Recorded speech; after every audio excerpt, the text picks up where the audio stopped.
Assalamualaikum warahmatullahi wabarakatuh. Perkenalkan, kami dari kelompok 7 kelas FK3 Pancasila, yang pada saat ini kami akan mempresentasikan dari hasil proyek kami, yaitu adalah kaitan Pancasila terhadap perilaku penyimpangan seksual menurut pandangan mahasiswa Fakultas Kedokteran Universitas Andalas. Next. Oke, untuk anggota kelompok kami, pertama adalah saya sendiri dan Laksamana Agus Rafid. Lalu boleh, selanjutnya, Laizan. Sebelumnya perkenalkan nama saya Muhammad Izan Hakim dari Prodi Kedokteran. Selanjutnya ini, Perkenalkan, nama saya Syahrun Aini, bisa dipanggil Aini dari Prodi Pendidikan Dokter Angkatan 24. selanjutnya Syifa. Baik, izinkan perkenalkan nama saya Asyifa Anwar dari Prodi Kebidanan 2024 dengan NIM Oke, 24 selanjutnya Niki. Baik, izin perkenalkan saya Niki Fauzia Putri, biasa dipanggil Niki dari Prodi Kebidanan dengan NIM 2410332014. Baik, next.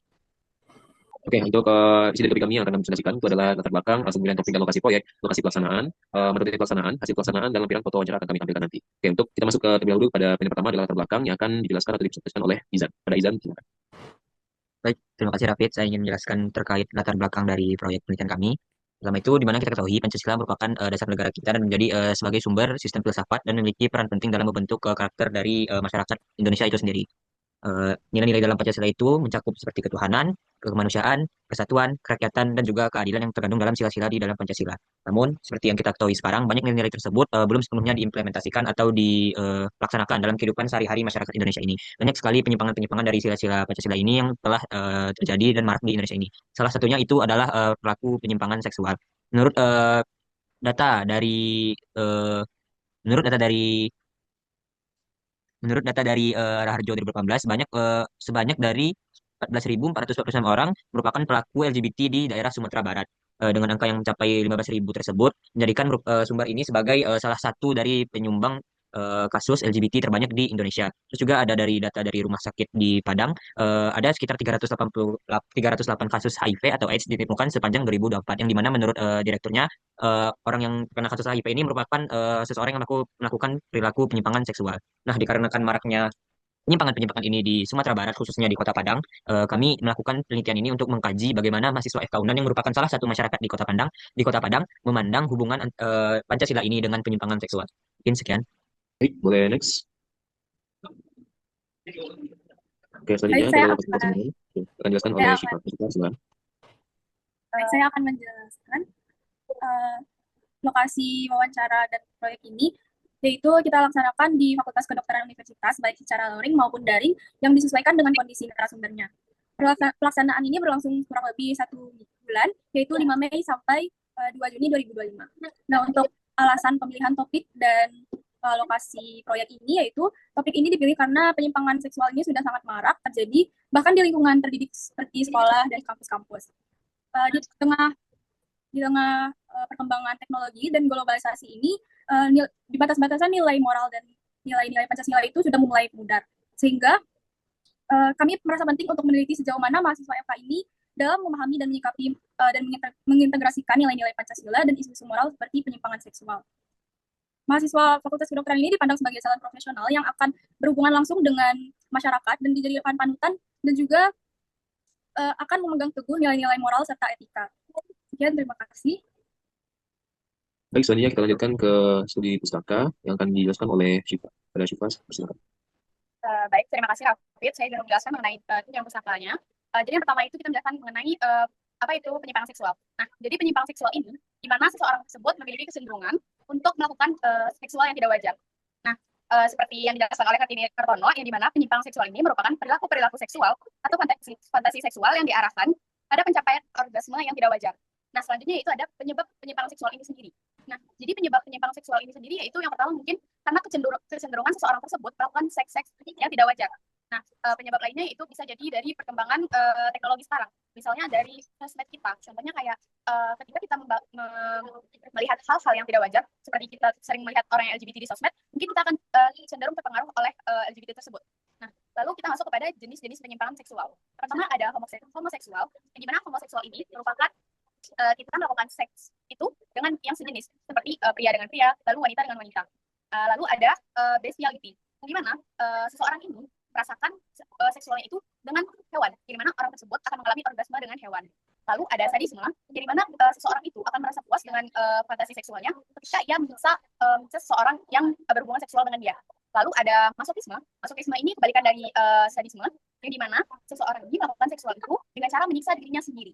Nah, lalu ada fetisisme, di mana fetisisme ini merupakan seseorang tersebut merasakan orgasmenya itu dengan benda-benda yang mungkin diberikan oleh pasangan yang ia suka. Jadi ia akan melakukan hubungan seksual tersebut dengan benda-benda itu sendiri. Nah, yang terakhir ada pedofilia. Nah, pedofilia ini merupakan hubungan seksual yang orang-orang tersebut fantasinya itu diarahkan kepada orang yang lebih kecil darinya. Nah, jadi hubungan penyimpangan seksual dan dengan Pancasila itu pada sila pertama.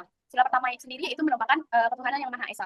Di mana pada ketuhanan yang Maha Esa ini, ketika seseorang tersebut melakukan penyimpangan seksual, berarti ia tidak menanamkan nilai-nilai sila pertama ini, yang dimana berarti ia tidak mempercayai Tuhan. Jika ia mempercayai Tuhan, maka ia tidak akan melakukan penyimpangan ini yang sangat menilai norma agama kita. Lalu pada sila yang kedua, yaitu mengenai kemanusiaan yang adil dan beradab, ini juga sangat dilanggar karena ini sangat melanggar hak asasi manusia dan juga ini melanggar norma-norma yang ada seperti kayak kebebasan berekspresi. Lalu ada sila ketiga yang dimana tentang persatuan.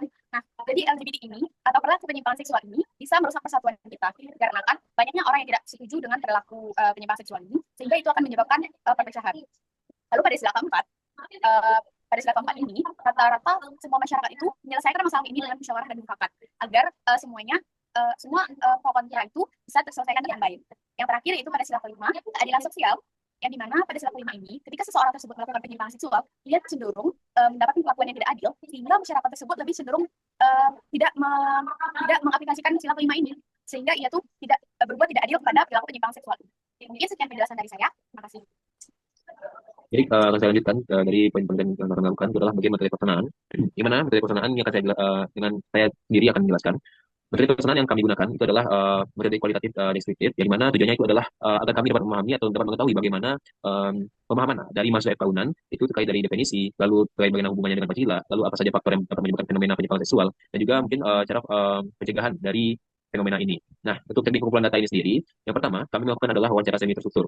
Kami mengajukan beberapa pertanyaan terbuka dan terdiri atas 6 pertanyaan. Disinilah kami menggali terkait dari definisi, lalu terkait dengan contoh perilaku, lalu terkait dengan faktornya, lalu terkait dengan korelasinya dengan nilai-nilai Pancasila. Nah, berikut akan saya jabarkan 6 pertanyaan yang kami tanyakan kepada narasumber. Yang pertama adalah apa yang diketahui tentang penyimpangan seksual. Di sini kami menggali bagaimana dari pemahaman mahasiswa FK UNAN terhadap penyimpangan seksual. Apakah mereka ini dapat memahami dengan baik atau tidak? Apakah mereka ini dapat membedakan dengan isu seksual lainnya, seperti contohnya adalah kekerasan seksual, di mana ini adalah dua hal yang berbeda. Yang kedua adalah perilaku apa saja yang termasuk dalam kategori penyimpangan seksual. Nah, disinilah kami menggali lebih dalam apa saja yang termasuk dalam contoh perilaku yang termasuk dalam penyimpangan seksual. Lalu yang ketiga, bagaimana pandangan Anda jika ada kasus penyimpangan seksual di lingkup Fakultas Kedokteran? Disinilah kami ingin mengetahui bagaimana pandangan mereka jika terjadi penyimpangan seksual di lingkup Fakultas Kedokteran, terutama pada FK UNAN. Nah, selanjutnya adalah bagaimana menurut Anda hubungan antara penyimpangan seksual dengan Pancasila. Di sini kami menggali dari mahasiswa ini sendiri, apakah mereka dapat mengaitkannya fenomena penyimpangan seksual dengan nilai-nilai Pancasila.